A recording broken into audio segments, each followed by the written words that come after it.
Assalamualaikum warahmatullahi wabarakatuh. Selamat datang kembali di podcast alumni bersama saya Rizka Gustimirta.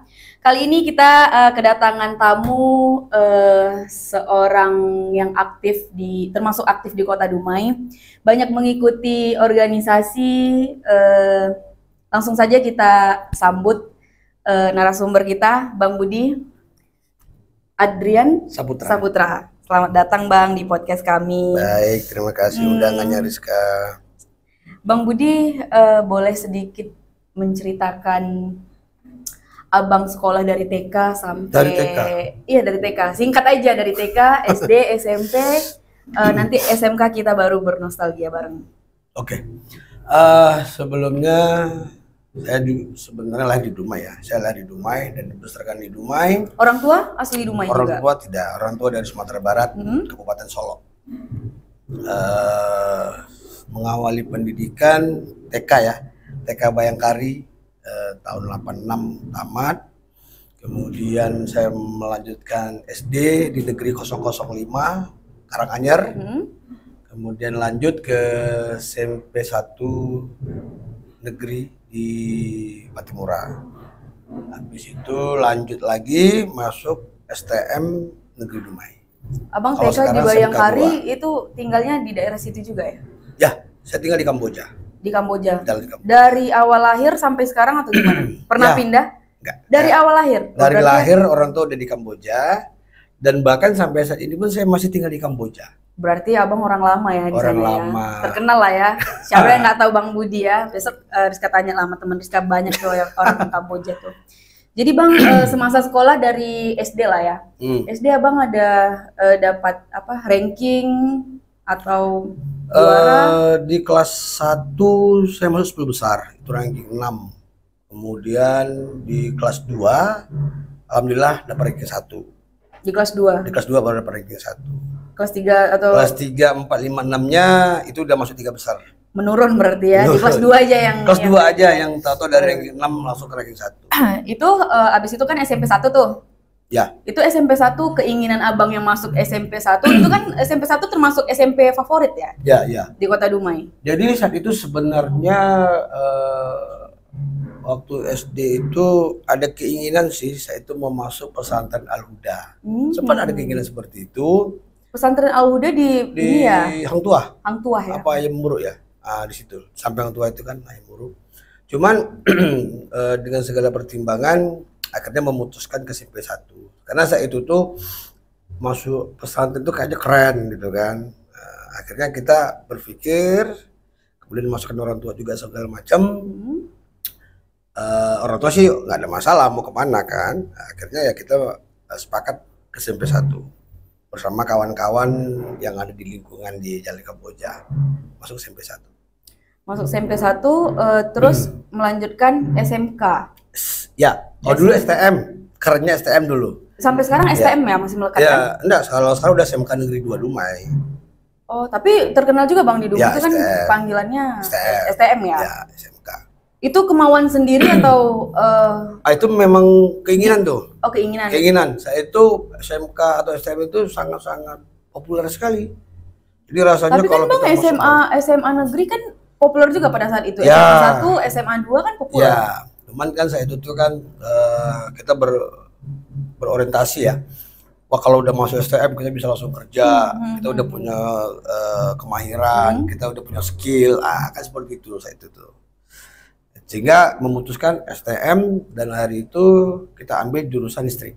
Itu mendaftar sendiri atau bareng teman-teman waktu SMP kan biasanya kan ya. SMP kan ayo kita ke SMA 1 yuk bareng-bareng yuk, SMA 2 yuk, STM yuk. Itu enggak ya, enggak ada. Bareng-bareng sama kawan-kawan STM, kawan SMP ya. Kawan SMP daftar sendiri ke sana. Itu tahun berapa tuh Bang? Kalau boleh tahu. Abang masuk SMK tuh 95. 95 berarti umur Abang berapa ya sekarang ya? Ya udahlah. Abang kelahiran tahun berapa nih? 79. Kelahiran 79. Kalau sekarang udah 45. Udah 45 ya? Ya. Waduh. Udah tua. Udah tua ya. Jadi Abang mengambil jurusan kelistrikan tuh emang itu kemauan? Kemauan. Atau kemauan. Orang tua yang mengarahkan? Oh enggak, orang tua tidak pernah intervensi. Orang tua ya mau sekolah kemana silakan. Berarti semua tuh pilihan abang ya? Pilihan ya. Itu abang udah mengerti dulu atau udah mencari referensinya dulu, atau kan biasanya kan orang tua yang mengarahkan nih. Nanti ambil ya ini kan ada kan, kalau STM kan banyak tuh ada jurusan, pilihan, ada ya. kan banyak pilihannya kan. Ada berapa tuh bang pilihannya? Waktu di zaman kami ada 5, bangunan, elektronika, listrik, mesin, dan otomotif. Ini kan kelimanya kan termasuk yang hebat-hebat juga ya jurusannya. Ya. Kenapa bang milih listrik? Dan tanpa di apa maksudnya dikasih tahu sama orang tua gitu. Jadi dulu itu kita juga ada referensi lah ya, referensi dari kawan-kawan, dari cerita ke cerita. Kalau elektronika tuh begini, bangunan tuh begini, mesin tuh begini. Dan saya kalau mesin kurang hobi.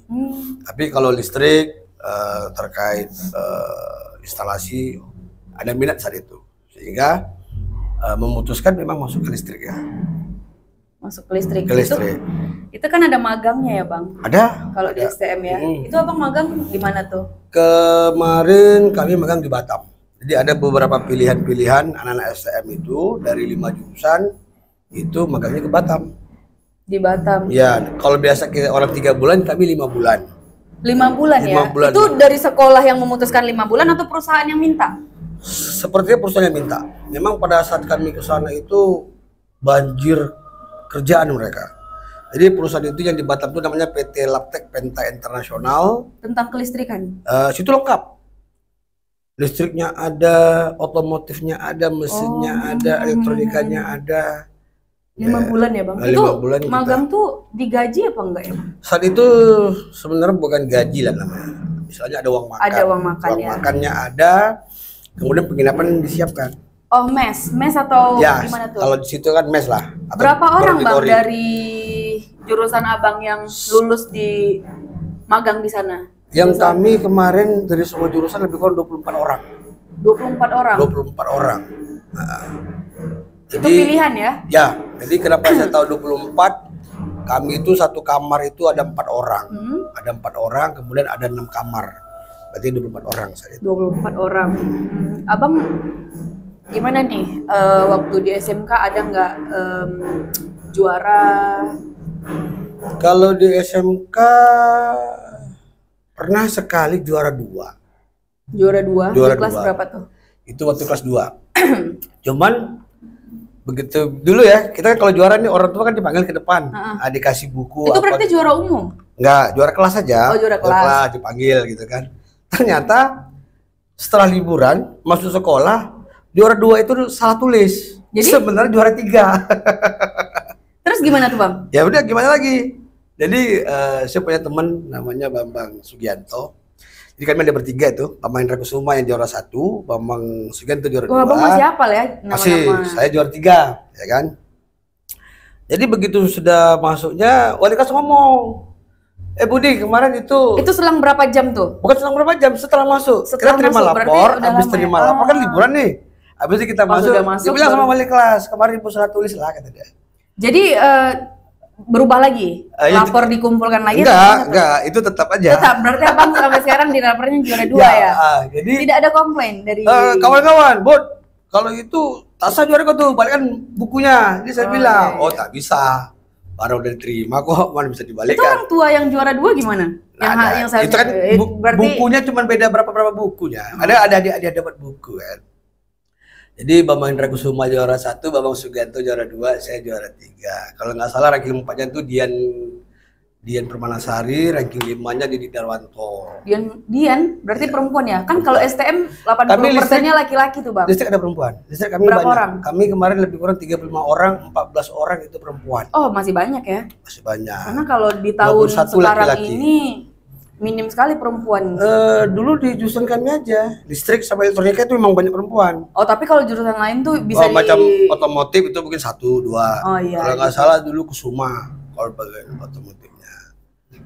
Jadi Bang Budi di SMK itu kan termasuk apa ya, laki-laki semua dan sampai sekarang mungkin dari dulu ya.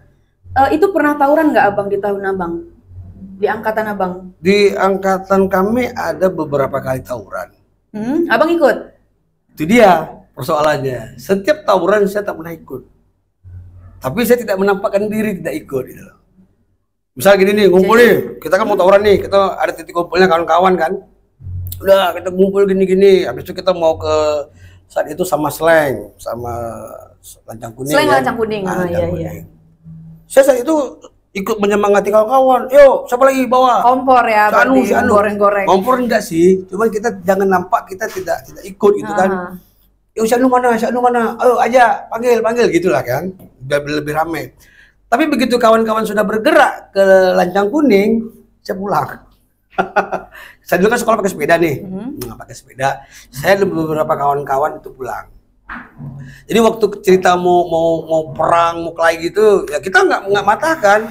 Tetap ikut di depan teman-teman yang berambisi juga nih. Karena gini, kebetulan waktu saat itu tawuran saya ketua kelas. Jadi istilahnya kita, mana lagi nih kawan-kawan, si A, si B mana? Udah panggil. Jadi itu gitu. Sempat besar nggak bang tawurannya? Ya biasalah. Biasa kan kalau misalkan ada pertengkaran atau tawuran gitu kan besoknya kan dipanggil tuh sama guru. Itu sampai kedengar nggak sama guru? Memang dipanggil kami. Jadi abang sebagai wali kelas, ketua kelas? Ya pada saat itu kita ya berusaha untuk ini aja kan, untuk ya stay cool aja. Nggak terlalu inilah, nggak terlalu cabut. Pernah nggak bang di STM? Kalau cabut sekolah itu belum pernah. Dari kelas 1 sampai kelas 3? Dari SD malah, SD, SMP, STM. Tidak pernah cabut? SMP cabut. Juga nggak pernah? Belum pernah cabut. Memang tak pernah cabut. Tapi diusir dari kelas pernah. Diusir dari kelas berapa tuh? Atau kelas 2 STM. Kita kan belajar di ruang teori nih. Pagi belajar di ruang teori. Kemudian setelah dari ruang teori itu masuk jam pekerjaan praktek, kami kan ke labor nih. Jadi waktu perpindahan dari ruang teori ke labor itu ya kami kan berjalan beramai-ramai nih. Berjalan beramai-ramai, tahu-taunya ya biasalah anak STM kan. Dari ruang kelas teori ke ruang labor itu kita ribut sambil jalan itu ngomong-ngomong gini-gini kan. Rupanya ada beberapa kelas yang kita lewati kemudian terganggu. Sehingga ada namanya dulu Pak Muhammad. Datang ke kelas, masuk ke ruang labor kami, panggilnya, mana ketua kelasnya? Abang yang kena ya? Udah terasa kan, mak, kena lah nih kan. Awak tangan, sini kamu tadi. Begitu dipanggil langsung kena tampar. Abang yang ditampar? Iya, yang lain-lain? Enggak? Yang lain-lain cuma di sininya aja. Kamu nggak bisa nertibkan teman-teman kamu gini. Waduh. Itu termasuk guru yang killer ya Pak Ahmad itu ya? Sebenarnya kami itu tidak ada guru killer. Cuman saat itu tampar-menampar itu udah biasa. Di STM? Di STM saat itu. Dan itu semacam proses penggemblengan lah ya terhadap kami. Dan saat itu ya kita menerima konsekuensi. Habis tampar saya disuruh keluar. Ya keluarlah. Dan waktu keluar itu saya ingat betul tuh, sampai sekarang masih ingat. Habis ditampar kita keluar. Juga ada beberapa kawan-kawan yang juga ikut keluar. Kami duduk di sanggar, dulu ada sanggar siswa kan. Duduk kami di situ, ya ingat betul saya teman saya itu Bambang Sugianto, itu juga anak ranking. Kami duduk berdua. Begitu kami duduk berdua, waduh kacau kita nih. Ini bisa enggak bagus apa kita. Itu duduknya di mana tuh? Di sanggar, sanggar kesiswaan kami. Sanggar. Semacam ada penyesalan lah saya itu tuh. Jadi ya kami terima, mau gimana lagi kan, memang kondisi seperti itu dikeluarkan dari kelas. Dan itu penyesalannya luar biasa. Tapi memang dari SD sampai SD oke lah, mungkin nggak ada kepikiran untuk cabut ya bang. Tapi kan kalau SMP kan udah yang bergaul sana bergaul sini, berteman sana berteman sini. Sampai ke SMK, masa iya sekali aja abang nggak pernah cabut? Dia aja selalu, yuk cabut. Tapi nggak pernah mengikuti. Saya bilang, enggak, kenapa? Kawan-kawan ketika cabut itu juga tidak ada orientasi kerjaan yang kegiatan yang apa gitu. Oh, berarti cuman tongkrongan, ngerokok, itu aja. Abang pada saat itu merokok? Enggak. SMP? Enggak. Mencoba? Enggak. STM pun tidak. Jadi ketertarikan untuk itu enggak ada. Jadi saya berpikir kalau cabut ngapain juga gitu kan. Jadi lebih enjoy di dalam kelas gitu. Belajar. Ya, kalau belajar. Abang dulu tipenya memang introvert atau memang suka belajar atau gimana nih? Kalau di introvert tidak, tapi hampir seperti itulah. Kenapa? Karena saya saat itu tuh setiap pulang sekolah dari SMP sampai STM, sorenya pulang sekolah saya tidur paling 2 jaman, sorenya kegiatan olahraga, biasa saya poli, kadang maraton. Malamnya habis maghrib belajar sebentar, habis isya saya ngaji sampai setengah 10 pulang ke rumah, belajar lagi sebentar, tidur. Jadi sirkulasinya gitu aja dari dulu, karena emang kita udah berpikir ketika SMP saya sudah sangat berpikir apabila SMP ini saya memiliki nilai anjlok dan tidak bisa masuk ke negeri, rasanya alur hidup saya nanti akan kurang bagus. Dari SMP Abang udah menanamkan diri seperti itu ya? Itu di kelas 3. Kelas 2 saya sudah mulai, kelas 3 itu saya sudah betul-betul mengatur waktu itu. Betul-betul saya mengatur waktu, kalau jalan ya paling malam minggu saya jalan, keluar sama kawan-kawan. Itu ya di diri sendiri atau memang diatur sama orang tua dengan waktu pagi sekolah, siang pulang sekolah tidur, terus lanjut olahraga, ngaji, itu udah di set sama orang tua memang dari diri Abang sendiri? Diri sendiri. Tidak ada menantang sama sekali ya? Jadi dan saat itu saya malah enjoy dengan kehidupan seperti itu gitu loh. Jadi dengan diri sendiri, bahkan kadang orang tua merasa, dia manggil abang ya, bang tak keluar. Nah, kadang gitu, enggak lah pak. Kadang kan di situ ada, kalau ada orang kawinan kan organ sampai malam tuh. Kadang kan banyak-banyak kawan-kawan nonton. Saat itu saya tidak hobi. Jadi di sekolah Abang organisasi aktif ya? Aktif. Jadi kalau di sekolah dari kelas 2 SD itu saya jadi ketua kelas. Jadi waktu kelas 1 itu ketua kelasnya nama Dede Triatmaji. Masih hafal ya kelas 1? Rizka aja kawan SD mungkin cuma beberapa. Kelas 1 itu Dede Triatmaji, kemudian begitu kelas 2 gantian, saya jadi ketua kelas. Wakilnya Andi Osofial, saya itu teman. Kemudian kelas 2 sampai kelas 6. Sampai kelas 6 Abang jadi ketua kelas nih? Kelas. Di SD? Ya, kemudian masuk ke SMP, kebetulan saya di SMP 1, satu kelas sama teman-teman yang juga dari SD. SD-nya kami satu kelas, atau di SMP kami satu kelas. Nah, itu ada Siska Melia Sinaga, ada Dian Kurniasari. Jadi pada saat pemilihan ketua kelas, karena ini cewek 2 ini pernah satu kelas di SD, dia langsung sebut nama sama ketua kelas kita, Bang Budi. Ya, bukan Bang Budi ya, Budi. Jadi udah orang ikut aja Budi. Kelas 1, kelas 2, kelas 3, sampai kelas 3 SMP ketua kelas. Masuk di STM gitu juga. OSIS Abang ikut nggak? Di SMP? SMP ikut. Di SMP itu ketua OSISnya Idris Sardi. Saya wakil. Oh, Abang wakil OSIS? Ya, wakil OSIS. Sekretarisnya Rozi Suryani. Jadi karena saat itu kita memang berteman, tentu nama-nama kawan itu juga masih hafal dong sampai sekarang. Kalau untuk alumni di SMP itu aktif Bang? Aktif. Kami di SMP ya, itu kami ada nama alumninya Fosil. Fosil 95. Fosil itu kan seperti fosil ya, bangke ya. Fosil bangke ya. Terus Bang. Itu kami sampai aktif. sekarang masih aktif ya? Masih itu aktif. Per bulan, per tahun atau? Itu sifatnya tentatif. Ketika diperlukan kita ngumpul. Kadang-kadang ketika kerinduan itu muncul, ngumpul. Kebetulan kita juga punya teman Rosa Komalasari, dia punya buka kafe kan di Bukit Gelanggang. Karena kami ngumpul tempat dia, duduk situ. Kemudian karena kita bawa keluarga, apalagi kalau kita ada teman-teman yang datang dari luar nih, dari Batam atau dari Pekanbaru. Ngumpul tuh, telepon-telepon. Aku di Dubai nih, ngumpul yuk. Mana ngopi nih, biasa gitu kumpul, ya. Seperti itulah. Ya layaknya macam alumni lain lah. SMP kita ada alumninya, kemudian di STM juga kita ada alumninya. Aktif sampai sekarang ya Bang kalau aktif alumni? Ya karena ada di WA group. Teman terdekat Abang nih di SMK siapa? Yang terdekat? Yang terdekat saat itu tuh gimana ya? Yang paling dekat itu Bambang Sugianto sama Didi Darwanto. Itu sama nggak dengan Abang waktu di SMK? Abang kan yang nggak bandel ya? Kalau menurut Rizka Abang nggak bandel nih karena nggak pernah cabut. Sama kami. Oh sama. Jadi Bambang Sugianto itu yang juara 2-nya. Oh yang juara 2-nya. Yang juara 2-nya, yang juara 1-nya Bambang Hendra Kusuma. Abang juara? 3. Cuma sekali juara 2 rupa salah tulis pula. Oh iya. Oh iya itu. Dan ini kami bersaing ketat. Jadi Bambang itu orangnya cukup bagus, orangnya nggak neko-neko, sholatnya juga waktu kami di STM itu dia udah jaga sholat. Dulu kan STM nih, kalau kita masuk pagi, pulang siang, kan sorenya kan ke sekolah lagi nih, ekstra kurikuler apalah, kadang gotong royong, itu hampir satu bulan tuh gitu terus tuh, begitu kelas 1. Jadi Bambang sama Didi ini, mereka ini biasanya pulang, karena nunggu di sekolah, kan tinggal bagian besar ya. Jadi saat itu saya ajak bawa ke rumah, udahlah daripada di sekolah, nunggu yuk ke rumahku aja gitu. Nah, jadi ke rumah lah mereka kan, di sholat makan apa semua nanti baru kami ke sekolah lagi sama-sama. Jadi dari itu kita mulai dekat dan juga dia anaknya pintar. Memang jago si Bambang, memang jago. Pertemanannya positif. Tapi satu hal dia, ujian tak dapat nyontek kan dia.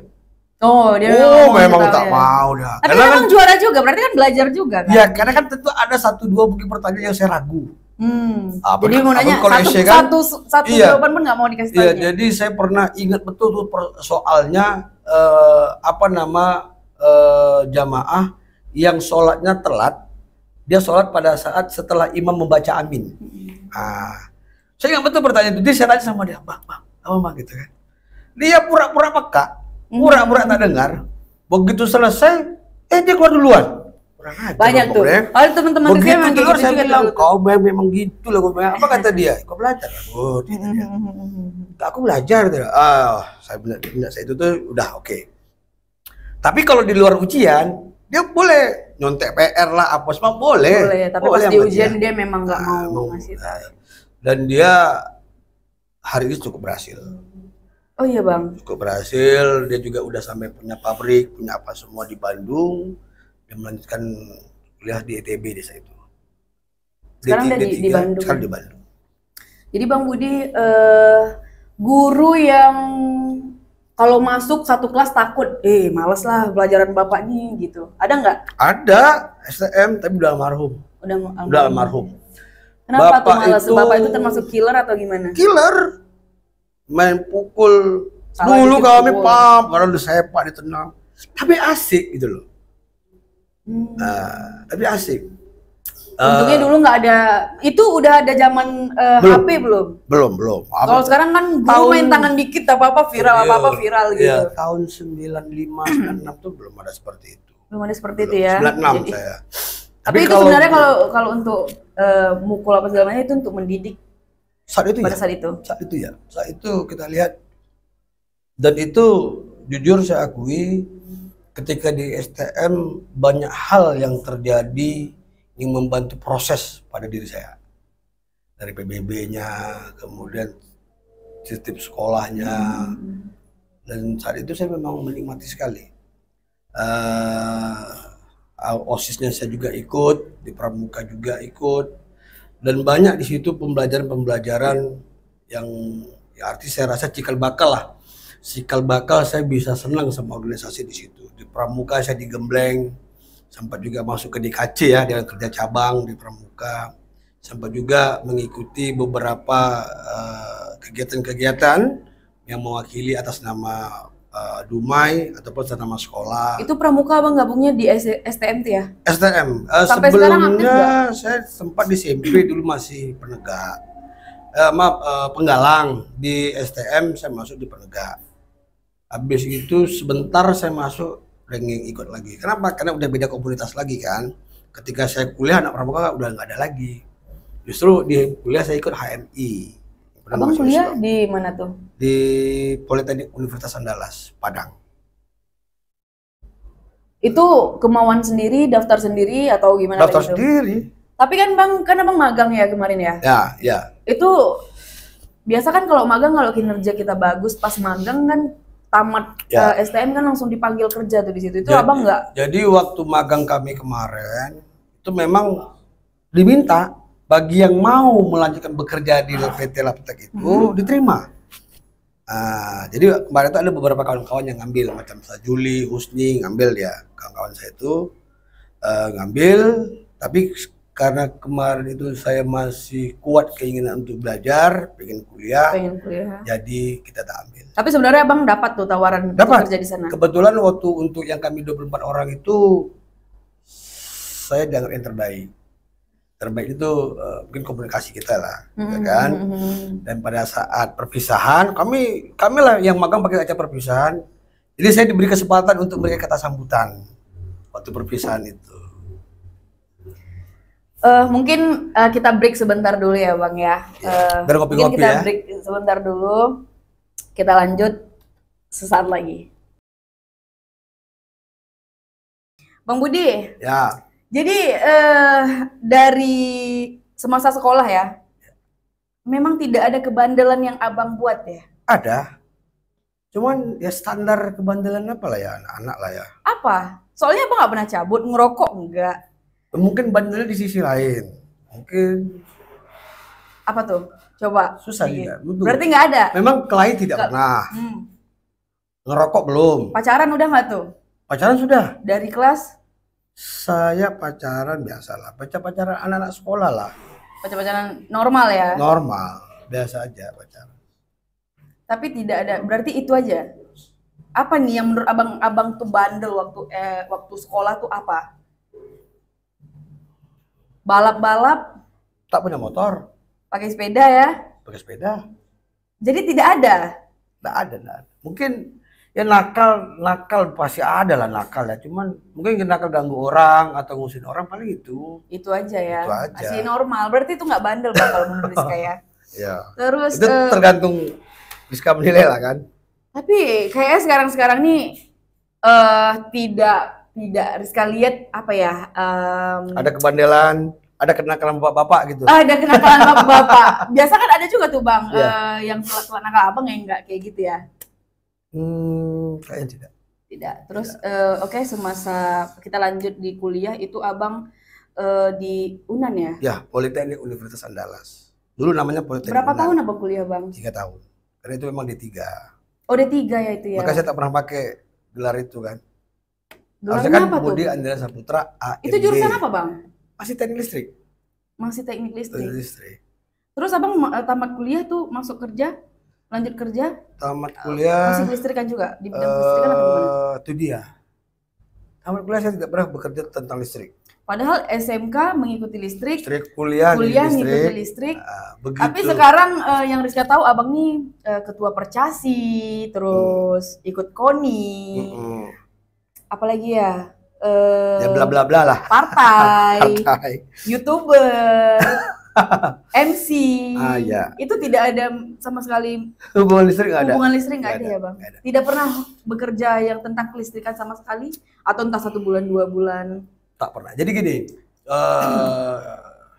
waktu saya tamat kuliah itu 2001 November, bulan November, kemudian Desembernya kita udah puasa, Desembernya udah puasa, kemudian Januari kita udah lebaran, habis lebaran tanggal 5 Januari saya udah berangkat ke Batam. Jadi pertama saya sampai di Batam itu saya jadi guru ngaji dan juga tukang ojek. Guru ngaji. Berarti tidak ada bandel lagi ya di Batam. Di Batam kan itu bakal ada bandel. Nah, ini baru saya sampai di Batam itu ya numpang sama kawan-kawan lah. Ada saudara namanya si Wendra. Wendra ini kawan kecil nih, sepupu. Kami TK sama, SMP, STM sama. Jadi saya ikut dia. Kemudian ya ada anak ya, ngajar guru ngajinya. Kemudian ada anak-anak otorita dulu ya, saya ngajar anak-anak itu les privat lah gitu kan, sambil saya dapat kerja. Pas tanggal 11 Februari saya dapat kerja di Batam. Kerja apa tuh Bang? Pada saat itu yang mereka butuhkan itu adalah teknisi. Nah, teknisi dengan background teknik minimal D3. Saya daftar. Begitu saya daftar, mengajukan lamaran, proses sampai di akhirnya terakhir interview. Ketika interview kan kita interview sama sama manajernya. Yang satu Mister lupa namanya, orang India. Jadi di interview, kemudian dia tanya apa motivasi saya bekerja. Saya bilang cari uang. Terus dia bilang udah pernah bekerja di mana, pengalaman. Saya juga bilang belum ada ya pada nggak saat ada itu ya. pengalaman, kita satu fresh graduated gitu kan. Ya udah. Berapa tahun abang di sana? Akhirnya saat itu saya bukan jadi teknisi, Jadi? saya malah diarahkan jadi marketingnya. Tidak sesuai lagi. Tidak sesuai lagi. Di luar Dibilangnya, ekspektasi ya. gimana kamu kalau mau jadi marketing gini-gini, uangnya lebih menjanjikan. Wih, ya pula nih, kan gitu. Akhirnya abang ngambil? Diterima di situ. Sementara pada saat itu tanggal 11 Februari saya diterima di PT Coviare Manufacture Indonesia. Tanggal 12 Februari saya dapat panggilan di PT Sony. Jadi abang resign dari PT? Bukan, 12 Februari itu kan tadi 1 hari tuh. Saat itu tuh PT Sony ada di mana tuh? Di Bekasi. Karena waktu saya kuliah, saya kan dibiayai oleh PT Sony. Saya dapat beasiswa ikatan dinas. Jadi saat itu saya seharusnya begitu selesai kuliah kan harus kerja di sana. Cuman karena saat itu tuh mereka terjadi perpindahan manajemen, PT Sony yang di Bekasi mau pindah ke Vietnam saat itu. Jadi saya ditelepon, gimana Budi gini-gini apa semua. Disuruh ke Vietnam? Saya boleh milih ikut atau tidak. Dan saya tanya kalau nggak ikut gimana? Tidak ada konsekuensi ya. Soalnya kan abang harus membalikkan itu enggak. Akhirnya saya ambil di Batam. Jadi saya runding sama kawan itu si Wendra, udahlah sini aja lah Bud, ngapain jauh-jauh kata dia. Akhirnya saya bertahan di Batam. Berapa lama tuh Bang? Di PT Kopia saya saat itu tuh dari marketing sampai berapa lama ya? Hampir 1 tahun lah. Hampir 1 tahun. Kemudian saya ditarik lagi sama Mr. Kalai Chelven namanya. Manajer saya saat itu tuh regional manager di PT Kopia itu Mr. Kalai. Kemudian Mr. Kalai mengajak saya bergabung di perusahaan yang lain. Saya diajak sebagai manajer operasional. Jadi saya ikut jadi manajemen operasional, di perusahaan itu beberapa bulan, akhirnya saya resign. Saya dari Batam, saya balik ke Dumai. Balik ke Dumai itu udah jadi. Disitulah kenakalan saya yang mulai terjadi di Batam. Tapi masih kenakalan normal ya? Ya. Saya sering ke klub-klub malam. Diajak teman-teman. Itu memang pada saat bisnis. itu umur abang berapa tuh? Batam 2002 23 tahun. Normal lah ya. 23 tahun. Masih mencari jati diri ya. Enggak, saya tidak bisa jati diri lagi. Tapi terikut teman. Bukan gini. Teman-teman itu senang kawan sama kita. Itu senang kawan-kawan masih satu ini juga, satu kantoran. Kami kadang ada runding bisnis apa di klub atau itu, tapi di dalam itu saya tidak pernah minum yang beralkohol. Kalau kan minum beralkohol, sampai sekarang tidak pernah menyentuh. Alhamdulillah mencoba pun tidak sampai saat ini saya belum pernah minum. Tapi itu udah merokok? Udah merokok. Saya udah kerja, udah bisa terima duit. Waktu saya ngojek saya udah ngerokok. Udah ngerokok. Udah merokok sebatang-sebatang lah, kan. Jadi dengan kehidupan itu saya mulai pacaran di Batam dan kita tengok bukan sosok alim ya, kultur saat itu tuh kurang bagus. Di Batam. Sampai sekarang sih kan. Karena semuanya di situ serba bebas. Serba bebas sampai sekarang. Bebas. Oh dari dulu berarti ya Bang Budi ya? Apanya? Serba bebas di Batam ya? Ya serba bebas. Pergaulannya ya? Ya. Jadi gimana ya? Sehingga saya saat itu tuh berpikiran udah pulang ke Dumai lah gitu. Kemudian pekerjaan yang saat itu saya jalani itu punya prospek untuk dibuka di Dumai. Nah akhirnya saya prospek pulang ke Dumai. Prospek, jadi bos saya itu Mr. Kalai dia bantu kita. Dia bantu, oke Budi, you buka bisnis, nanti apa-apa you calling I lah. Dan alhamdulillah perusahaan yang saat itu tuh kita buka sama-sama. Sampai hari ini masih eksis. CV Batam Kopiar.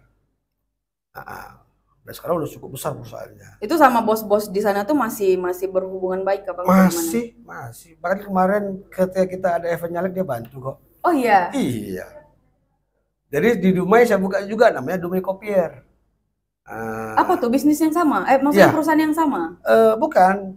Di Dumai Kopiar ini saya buka sendiri dan saya direkturnya. Jadi sampai sekarang Bang berjalan? Udah berapa tahun? Udah tutup. Berapa tahun bertahannya perusahaan yang Abang bangun itu? Lebih kurang 12 tahun bertahan. 12 tahun bertahan ya? Dia 12-14 tahun lah. Kita buka Dumai Kopi itu 11 April 2003.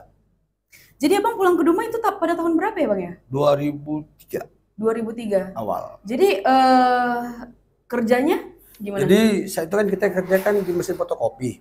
Jadi kemudian saat itu tuh masih bisa ya kita bawa barang elektronik atau barang second lah ya.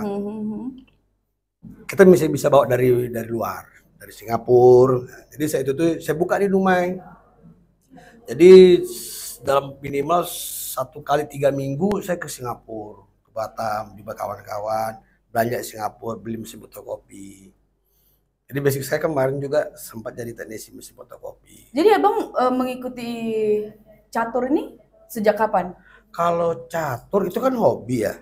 Dari SMP saya udah main catur. Oh dari SMP? Iya, itu abang belajarnya otodidak atau? Otodidak. Otodidak ya? Jadi dengan kawan-kawan main kan, cara nyusunnya gimana, itu bagaimana cara jalannya, atau main gitu. Dari SMP sampai sekarang dan sekarang menjadi ketua Percasi ya bang ya? Alhamdulillah dipercaya oleh kawan-kawan untuk menjadi ketua Percasi. Itu sampai sekarang masih banyak peminatnya ya bang? Catur ini banyak peminatnya, cuman itu mohon maaf dalam kalangan konteks orang tertentu. Karena nggak semua orang hobi catur kan. Iya. Ini karena kan untuk apalagi di tahun sekarang ya, olahraga modern kan banyak nih bang, yang sekarang kayak basket yang banyak diminati, futsal, badminton, golnya udah di mana-mana sekarang gitu kan. Tapi kita pada hari ini ya Percasi lah punya konsep hari ini kita masih banyak PR. Jadi Percasi ini masih banyak PR. Kita belum punya pelatih yang bersertifikasi nasional, kita belum punya wasit yang bersertifikasi nasional, dan kita belum punya master. Tapi selalu dipertandingkan ya bang? Ada, selalu ada. Antara satu sekolah kah, SD sudah mengikuti pertandingan catur atau gimana tuh? SD, udah. SMP, sekarang ya? Ada. Berarti masih banyak peminatnya ya? Banyak. Cuman ini kan bukan permainan yang dipertontonkan. Iya. Maksudnya begini, ketika ada turnamen catur, itu orang tidak bisa melihat dari dekat. Beda kalau dengan volley, dengan apa kita bisa punya supporter atau apa gitu kan. Catur kan enggak, dia kan silent, mainnya silent. Nah, mungkin itu bedanya. Butuh konsentrasi, butuh keheningan, butuh. Dan penonton itu diatur jaraknya kalau untuk penonton, nggak bisa orang nonton dekat-dekat itu nggak bisa. Nah, apalagi catur sekarang kan dia pakai timing nih, ada jamnya. Karena catur itu ada kategori, ada catur cepat, ada catur kilat, ada catur biasa yang mungkin mainnya agak lama ya kan. Jadi abang menjadi ketua Percasi di Kota Dumai ini udah berapa tahun? Baru setahun kayak. Setahun dilantik ya? Berproses. Saya sebelumnya menjadi ketua kecamatan dulu. Nah, ketua kecamatan Pengcam namanya, Pengcam Dumai Kota. Setelah saya menjadi ketua Pengcam Dumai Kota, saya dapat amanah lagi menjadi sekretaris Pengkot, pengurus kota. Nah, setelah itu baru saya menjadi ketua Percasi. Artinya ini saya tidak instan. Semuanya saya ikuti prosesnya berjenjang. Ya? Kenapa? Karena sesuatu yang instan masa kurang baik kan. Itu kita lebih bagus berproses. Apalagi memang menyukai catur dari SMP ya bang ya. Dan baru-baru ini sebulan ini jalan 2 bulan lah kita udah kebetulan ada kemarin penggantian keputusan KONI, kita juga diajak untuk bergabung. Abang mengikuti KONI juga ya? Udah lama mengikuti KONI? Baru 2 bulan ini lah. Baru 2 bulan ini. Ini bang kedepannya dalam waktu dekat ada nggak pertandingan yang bakal abang buat di Kota Dumai? Yang pertama di catur itu ada event tahunan. Event tahunannya adalah Kejuprop sama Kejurnas. Itu pemerintah mendukung ya bang ya? Seharusnya mendukung dong.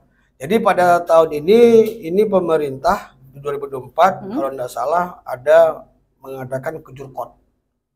Nah, untuk semua olahraga yang di bawah naungan KONI ada Kejurkot. Tentunya pemenang Kejurkot ini harus diadu lagi di tingkat Kejurprop. Pemenang Kejurprop akan diadu lagi di tingkat Kejurnas. Dan ini agenda rutin tahunan yang ada di Percasi. Nah, jadi jenjangnya ada, jenjang pertandingan turnamennya ada. Enggak, jadi dalam waktu dekat ada? Insya Allah akan ada. Insya Allah dalam tahun ini mungkin habis Lebaran kita akan sudah mengemas ke arah. Tapi Rizka sedikit research kemarin Bang, apa ya namanya? Ada pertandingan yang bakal besar di Kota Dumai dan Kota Dumai menjadi tuan rumah. Itu Porprov. Provinsi ya? Ya, Porprov itu yang dia. Jadi gini, kalau gawenya cabor, itu namanya Kejuprov. Itu yang dilaksanakan seriau, tapi hanya cabor itu saja. Contoh Percasi saja. Nah, kalau yang Porprov itu yang gawenya diadakan oleh KONI. Jadi semua cabur yang ada di KONI berlaga lah di situ. Nah, jadi kita minta 2024 ini kita minta kepada Pemprov, Kejuprov catur, Dumai tuan rumah. Kenapa? Porprov itu catur juga tuan rumah. Artinya kita ketika menjadi tuan rumah kita kan punya beban nih. Punya beban yang punya tanggung jawab lah. Bagaimana ya paling tidak kita jangan sampai malu-maluin lah. Jadi kita harus persiapkan atletnya, kita harus persiapkan saprasnya, sarana dan prasarananya supaya kita bisa menghasilkan atlet-atlet. Itu yang bisa mengikuti lomba dari usia berapa ada nggak Bang? Kita ada lebih kurang 17 sampai 18 kelas. Ya, dari usia 7 tahun sampai veteran. Jadi kita ada namanya kelas veteran gitu. Makanya catur itu unik dia. Dia pertama bermainnya di level umur, dan kemudian di level gender ya, putra sama putra, putri sama putri. Nanti ada yang umumnya, yang opennya ada. Nanti ada yang veterannya gitu. Tapi untuk saat ini Bang, Abang sebagai ketua Percasi, ada nggak atlet yang memang Abang pegang memang Abang pegang banget untuk setiap ada pertandingan dia yang Abang majukan karena dia tuh terlalu mengatur strategi atau gimana gitu. Jadi gini, kita bukan memegang, tapi kita memprioritaskan. Kita bagaimana berharap orang-orang ini, atlet-atlet kita ini betul-betul dia mendapat ruang untuk menguji kebolehannya. Jadi jangan sampai, memang dia udah jago di Dumai, tapi bagaimana di luar? Nah, kita mencoba setiap ada turnamen kita coba mengirim-ngirim atlet-atlet ini. Itu bukan satu, tapi kita ada beberapa orang yang ini memang harus diberi ruang kepada mereka untuk bagaimana meningkatkan kemampuan mereka. Dan kita berharap kawan-kawan yang ini, contoh misalnya Bang Elvian gitu ya, itu juga dia wakil ketua kita di Percasi. Itu kalau kemampuannya sudah selevel master. Cuman pada hari ini kita kan belum dapat pengakuan itu. Jadi untuk mengambil master itu ada SOP-nya dan ada prosesnya. Nah, kita bagaimana hari ini memprioritaskan kawan-kawan yang punya kemampuan itu silakan ambil gelar-gelar itu. Kenapa? Itu tanggung jawab Percasi gitu loh. Nah, ini tanggung jawab kita. Ya kita janganlah mengambil sebuah cabur hanya untuk gaya-gayaan. Artinya ada outputnya apa gitu. Di masa kita apa yang kita bangun? Di masa saya apa yang saya torehkan? Artinya kita harus punya target. Nah, supaya apa? Supaya kawan-kawan merasakan dinamika ini sehingga atletnya ada yang ngurusin. Jadi yang atlet konsentrasi sebagai atlet, yang pengurus konsentrasi mengurus atlet gitu loh. Nah, ini ada kantornya Bang? Ada, kami berkantor Jalan Kamboja, walaupun itu cuma Sodaya ya. Di Jalan Kamboja ya? Numpang di tempat Ade. Jadi untuk teman-teman mana tahu ada yang berminat. Ya. Dia ada 8 kelas ya Bang ya? Maksudnya 18. Maksudnya 17 sampai 18 kelas lah. Dari usia 7 tahun bisa mengikuti Percasi, mana tahu ada yang berminat di catur. Iya. Boleh mendatangkan kantornya Bang Budi di Jalan Kamboja. Iya. Ya benar ya Bang, Jalan Kamboja. Jadi Bang, setelah sekarang masih menjabat jadi ketua Percasi ya. Terus mengikuti partai. Itu masuk partai itu pada usia berapa? Saya ikut partai tahun 2007, usia saya saat itu 28 tahun. Yang artinya ikut partai yang kita terdaftar ya. 28 tahun ya. 28 tahun. Tapi umur sebenarnya waktu saya kuliah. Saya sempat juga ikut di PAN. Di PAN saya itu ya. Itu PAN Abang udah masuk sebagai kader atau tim sukses atau gimana nih? Saat itu bukan kader sudah bergabung simpatisan lah. Ya, dulu sama Pak Arwan Kasri namanya. Berarti semacam semacam tim sukses juga ya? Simpatisan seperti itulah. Seperti itulah. Karena saat itu PAN itu baru-baru berdiri ya. Saya di tahun 2000 ketemu sama Ketua DPRD Provinsi Sumatera Barat, Pak Arwan Kasri.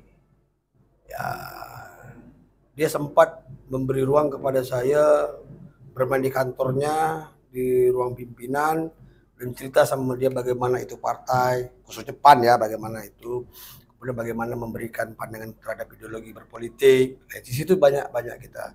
Sehingga saat itu saya sering komunikasi sama beliau. Kalau dulu kan kita belum punya HP nih, nah jadi dia kadang-kadang nitip pesan sama kawan, besok si Budi suruh ke kantor main, nah gitu. Apa motivasi abang waktu di usia segitu mengikuti partai? Ikut dalam partai gitu? Saat itu saya melihat partai itu adalah sebuah organisasi yang intinya bagaimana mensejahterakan dan memakmurkan masyarakat. Kan itu dulu nih partai ini. Nah, supaya partai itu bisa mensejahterakan, memakmurkan masyarakatnya, dia harus ikut di dalam peran mengambil kekuasaan. Kan seperti itu. Nah, sehingga bagaimana orang-orang partai berpacu berlomba untuk mengambil kekuasaan tadi, sehingga dengan kekuasaan tadi dia bisa mensejahterakan masyarakatnya atau mungkin konstituennya. Sampai sekarang abang masih di Partai PAN? Enggak. Jadi pertama itu di PAN itu ranahnya dalam bentuk berteman. Kemudian waktu di Dumai itu saya juga ikut PAN bersama kawan-kawan. Saat itu masih ketuanya Pak Nur Zaman ya di Dumai. Kemudian saya ikut di PMB, Partai Matahari Bangsa. Kebetulan kemarin itu saya sekretaris pemuda Muhammadiyah. Partai Matahari Bangsa itu ya. Tahun berapa tuh Bang? 2007. Rizka baru sekali dengar Partai Matahari Bangsa. Jadi partai ini dulunya didirikan oleh aktivis pemuda Muhammadiyah. Jadi kawan-kawan pemuda Muhammadiyah di pusat membentuk partai. Sampai sekarang partai itu masih ada? Tak ada lagi, karena 2014 tidak lulus parliamentary threshold ya. Berarti bubar ya? Bubar dengan sendirinya. Itu abang pernah gabung di partai tersebut, pernah ada yang dapat kursi? Jadi gini, waktu saya bergabung itu kebetulan saya sebagai inisiator. Inisiatornya orang yang mendiri dan membangunkan partai itu di Dumai. Kemudian waktu caleg 2009 itu di Dumai ada kursi, Dumai Timur. Dulu kan cuma dapil cuma 2, Dumai Timur, Dumai Barat, Dumai Kapur. Yang Dumai Timur kami dapat kursi. Di penghujung perjalanannya kawan yang duduk di PMB itu gantian sama kita. Akhirnya PAW, jadi saya sempat PAW. Oh iya Bang. Menggantikan beliau sebentar lah, setahun kurang lah. Beliau kemana? Saat itu kemana ya? Boleh abang digantikan seperti itu ya? Ada prosesnya memang. Ada prosesnya yang panjang, memakan waktu. Berarti duduk juga ya jadi sebentar, dewan ya. Habis dari situ masuk ke partai? Habis dari situ atau berhenti saya jeda, tidak ikut partai, tidak ikut mencalon ya. Saya itu tidak ikut mencalon, habis masa jabatan. Kemudian saya 2016 saya bergabung di Partai P3. Dari 2016 di P3 sampai hari ini. Sampai hari ini masih terdaftar di. Dari 2016 P3. Itu abang 2016 saya ikut di P3, kemudian 2019 saya ikut mencari provinsi. Nggak berhasil. Ya, nggak berhasil. Suara untuk provinsi itu berapa suara ya Bang? Kalau kemarin itu ya minimal 10.000 lah. 10.000. Di tahun berapa? Sekarang kan 2019 nggak sampai kita 5.000 saya nggak sampai. Cuman di 2024 sekarang, ini kan partai itu kan hitungannya akumulatif nih. Partai dapat berapa? Kalau partainya dapat kursinya baru dilihat siapakah orang yang duduk berdasarkan suara terbanyak tadi. 2019 saya ikut cari provinsi, gagal. 2024 kembali gagal. Tapi jangan menyerah ya Bang ya. Tidak, insya Allah tidak. Tidak bakal menyerah. Berarti 5 tahun mendatang akan maju lagi. Kita lihat.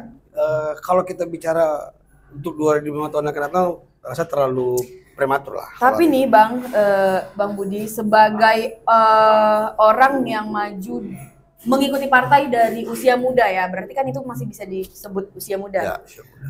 Bang Budi yang mengikuti partai yang masuk ke dunia politik di usia muda ya Bang, usia 28 tahun masih bisa dibilang muda lah pada saat itu. Ya.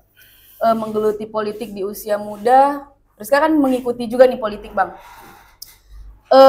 Tapi dari periode-periode sebelumnya itu Rizka melihat kayak apa ya, tidak ada mungkin peminat yang muda-muda kaum milenial sekarang tuh sedikit yang minat sama politik. Nah, tapi di tahun 2024 ini banyak caleg-caleg kemarin itu dari partai, beberapa partai, 18 partai ya kita ya. 18 partai itu banyak anak muda yang mewakili untuk ikut mencalonkan diri menjadi calon legislatif. Dan pada saat ini tuh banyak nih yang terpilih, yang muda-muda. Itu gimana tuh pandangan Bang Budi terhadap caleg milenial yang terpilih? Ya. Jadi sebenarnya ketertarikan milenial ini di politik udah lama. 2009 juga sudah ada, 2014 ada, 2019 ada. Cuman di 2024 ini yang banyak anak muda itu yang terpilih. 2019 salah satunya itu Rudy Hartono. Rudy Hartono dari PKS itu masih muda. Umur berapa dia itu, Bang, pada saat itu? Kalau pasti saya nggak tahu lah ya. Dan dia juga menjadi caleg termuda pada saat itu. Dan hari ini kembali terpilih di Dapil Dumai Timur. Dan hari ini periode 2024 ini memang banyak, hampir ada sekitar beberapa orang, mungkin 20% anak muda barangkali. Anak muda? Ya, 20% atau 15% atau 20% itu banyak anak muda. Artinya ini sebuah hal yang positif ketika milenial muda ini tidak lagi hanya sebagai penonton, tapi dia sudah sebagai pelaku. Yang tentu kita berharap dengan adanya yang muda yang penuh dengan kreativitasnya, dengan inovasinya, ya kan? Ini bisa menjadi sesuatu yang sifatnya positif terhadap perkembangan Kota Dumai. Tentunya yang muda pasti energik dong, ya kan? Banyak yang positif lah harusnya ya yang dibuat selama 5 tahun ke depan ini. Semoga apapun partainya, semoga caleg-caleg siapapun orangnya, kita berharap Dumai bisa dibangun dengan baik. Dan satu jalan juga untuk mendengar aspirasi yang muda-muda. Ya. Memang udah saatnya anak-anak milenial pada hari ini bergabung di partai politik. Jadi gimana nih perjuangan Abang di partai, di politik caleg kemarin di tahun 2024 ini gimana nih menurut Abang? Dengan persaingan sama yang muda-muda ya. Dengan Abang yang banyak pengalaman nih tentunya dari 28 tahun ya. Dari usia umur 28 tahun maksudnya. Jadi begini, politik itu adalah yang pertama bagaimana kita bisa memberikan sebuah keyakinan kepada masyarakat bahwasanya mereka akan pilih kita. Cuman untuk meyakinkan masyarakat banyak cara nih. Apakah dengan cara yang mungkin tak perlu kita urai lah ya. Sehingga pada hari ini apapun ceritanya, apapun prosesnya, kita harus hormati hasilnya. Hasil ini harus kita hormati, ya beri kesempatan kepada mereka yang telah menang untuk betul-betul konsentrasi mengabdikan dirinya, kemampuannya, pemikirannya selama 5 tahun ke depan untuk membangun Kota Dumai. Mungkin itu saja. Daripada kali ini ya kalau kita udah kalah ya udah akui kita kalah gitu loh. Artinya nggak usah berlarut-larut, nggak usah baper-baper, dan jangan sampai stres, apalagi sampai gila. Apalagi kan yang kalah ya. Untuk yang dan kalah, itu kan biasanya mungkin yang membuat orang agak terganggu kan perspektif hari ini. Ya kan perspektifnya suaranya akan segini, fotonya begini. Ekspektasi di luar ekspektasi. Ya gitu ekspektasinya begini, ya kan.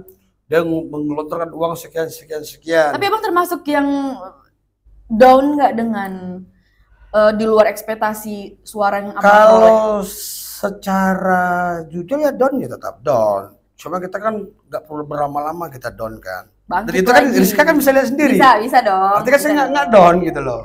Tapi kalau kita waduh kalah, itu pasti ada dong. Nggak mungkin wah kalah, nggak mungkin, kita biasa kan. Jadi dari kekalahan itu kita evaluasi kekurangan kita di mana, apanya di mana, ya tentu kita ambil positif. Yang jelas pada hari ini ceritanya perhelatan itu udah selesai, ya kan. Tetap ya, sesama kompetitor kita ya kepada yang sudah duduk semoga diberikan amanah itu, ya kan, bisa menjalankan amanahnya. Dan kemudian masyarakat, ya kan, kita berharap begini, apapun ceritanya harusnya masyarakat kalau yang diuntungkan, yang dimenangkan siapa? Harusnya masyarakat. Nah, gitu. Dan semoga caleg-caleg yang tadi sudah berjanji dia bisa menempati janjinya terhadap apa yang dia janjikan kepada konstituen.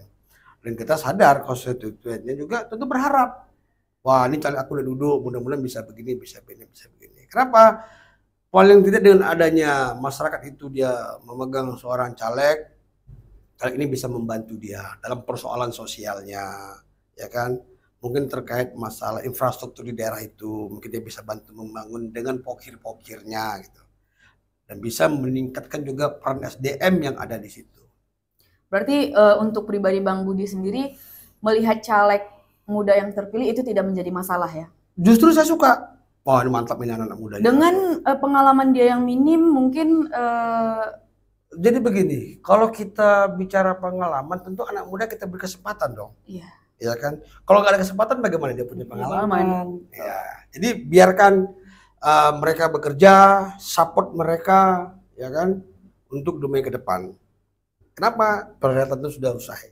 Kalau mau tarung nanti 2029 ada waktunya. Jadi istilah kata orang-orang bijak, setiap masa ada orangnya, setiap orang ada masanya. Benar. Jadi Bang Budi, Abang juga salah satu yang menggeluti MC ya? Sebenarnya bukan bukan menggeluti, tidak, menyenangi lah. Menyenangi. Tapi tidak termasuk untuk ditekuni. Tidak, karena dia tidak menjadi komersil. Kecuali kalau dia menjadi komersil yang bisa mendatangkan income, pasti kita akan tekuni kan. Cuman ini hanya sebatas hobi. Contoh misalnya ada macam ini mau bulan puasa, butuh MC, ya awak nih istilahnya melengkapi aja lah. Nah, kalau tidak ada MC ya kita bantu MC. Nah itu kita tulus, nggak ada sesuatu wah MC bayar berapa, enggak. Oh, tidak ada bayaran. Saya nggak dan tidak pernah ya jatuhnya ya. Tidak pernah menerima bayaran dari itu. Kenapa? Ya ini contoh kalau untuk masjid kan, ya inilah yang bisa kita bantu untuk masjid gitu loh. Tapi di luar masjid, kalau masjid kan mungkin ada pahalanya gitu ya. Misalnya ada organisasi nih, organisasi kesukuan atau organisasi kampung atau apapun yang ngajak MC, ayo. Ada honornya? Enggak. Oh, makanya mungkin karena tidak Abang budgetkan MC Abang berapa, jadi tidak Abang tekuni. Cuman kalau ada yang ngajak, buat bisa bantu MC, kasih banyak bantu MC nih, oke bisa insya Allah, gitu aja. Jadi bagaimana? Karena kita menyenangi organisasi tadi, sehingga dengan kita bisa berkontribusi itu ada kepuasan tersendiri loh. Pertama, mereka percaya kita untuk MC, ya kan? Karena MC ini kalau MC-nya nggak bagus, hikmat perjalanan acara nggak bagus juga, nggak dapat ya, nggak ada feel-nya gitu kan. Jadi ketika makanya kadang-kadang ya kalau sekarang kan sederhana nih, MC supaya bagus lengkapi dengan pantun dan ini, kita coba itu aja. Cuman ini saya coba tularkan kepada anak-anak mungkin yang ada di rumah lah. Di rumah. Berani untuk tampil di depan orang ramai. Alhamdulillah anak udah bisa lah. Dia juga bisa tampil nari, dia oke. Anak yang keberapa tuh? Anak pertama. Nah, anak yang kedua masih proses. Untuk catur anak Abang? Kalau catur anak kedua. Karena dia udah pernah Abang pertandingan ya? Ikut di Porprov. Anak kedua. Provinsi? Ya, kemarin di Kuangsing anak ikut. Juara, dapat juara? Enggak dapat. Tapi mengikuti kita minta dia tampil dulu, persiapkan diri, persiapkan mentalnya dulu. Karena juara itu bukan di catur, bukan persoalan yang semudah membayar telapak tangan kan. Bang Budi juga menggeluti YouTuber ya? Sebenarnya seorang YouTuber ya? Sebenarnya bukan menggeluti, gimana ya? Itu hanya keisengan dalam mengisi kekosongan waktu. Ya, dan saya itu anak. Tapi Abang termasuk eksis Rizka lihat-lihat. Karena Rizka waktu nge-research Bang Budi, karena Abang bakal jadi narasumber Rizka, ada video TikTok joget-joget bareng keluarga, Abang upload di sosial media tuh. Itu anak. Jadi anak ini juga main TikTok nih. Dia main TikTok, ya kadang-kadang ya main TikTok yuk, ada. Dan juga istri, Bang, ada kalau memang satu keluarga, main kan satu keluarga. Dan itu bukti kita mendukung itu, setelah kita ikut TikToknya, saya upload di Facebook. Iya, karena di status gitu kan.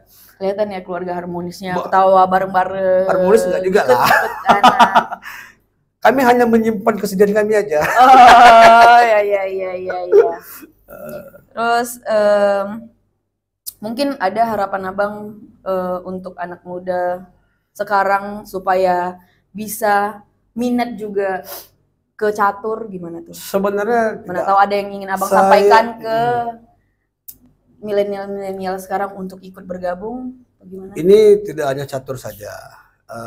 Kita barat kepada kaula muda pada hari ini, mereka seharusnya sudah menemukan jati dirinya.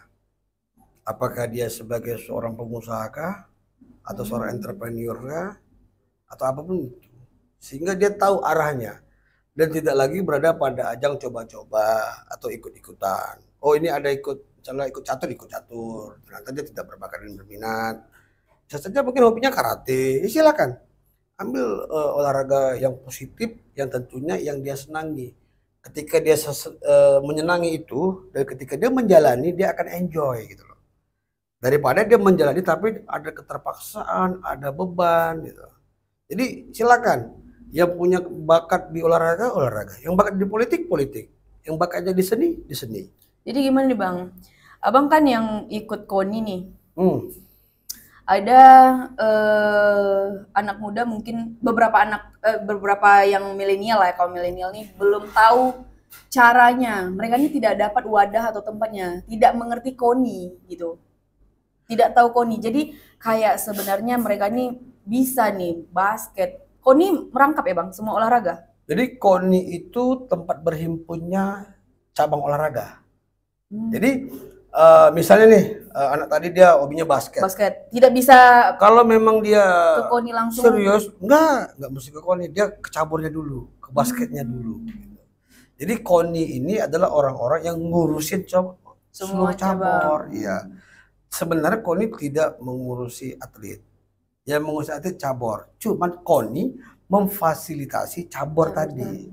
Kemudian cabur mana yang akan dibantu atau difasilitasi, tentu cabur yang memang ada atletnya. Ini mohon maaf, tidak semua cabur ada atletnya.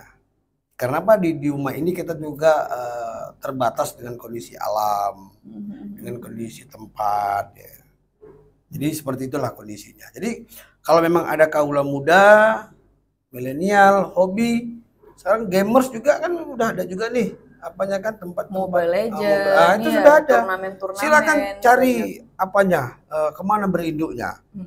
Sehingga dengan ada kita berinduk di komunitas tertentu, itu kan bisa saling support nih, saling support, saling menyemangati, dan mudah-mudahan itu semua terarah. Gitu saja. Mungkin dari cerita nostalgia kita dan harapan Bang Budi yang terakhir, maka berakhir juga podcast kita untuk kali ini. Dan tentunya di podcast kali ini ada giveaway. Giveaway-nya untuk alumni SMP 1 dan SMK 2. Boleh di komentar di YouTube kami, podcast alumni itu namanya ICC, Indonesia Content Creator Community. Di komen teman yang inget atau Bang Budi ini semasa sekolahnya gimana, atau cerita dia di podcast ini yang tidak ada kebandelannya tuh dikarang-karang atau tidak. Mungkin boleh ya ditutup-tutupi kan karena mau diupload kan. Mungkin boleh di komen di link kami. Nanti bagi yang jawabannya yang paling enak dibaca atau yang paling menarik mendapatkan hadiah dari podcast alumni. Mungkin itu saja. Saya akhiri dengan wabillahi taufiq wal hidayah. Wassalamualaikum warahmatullahi wabarakatuh.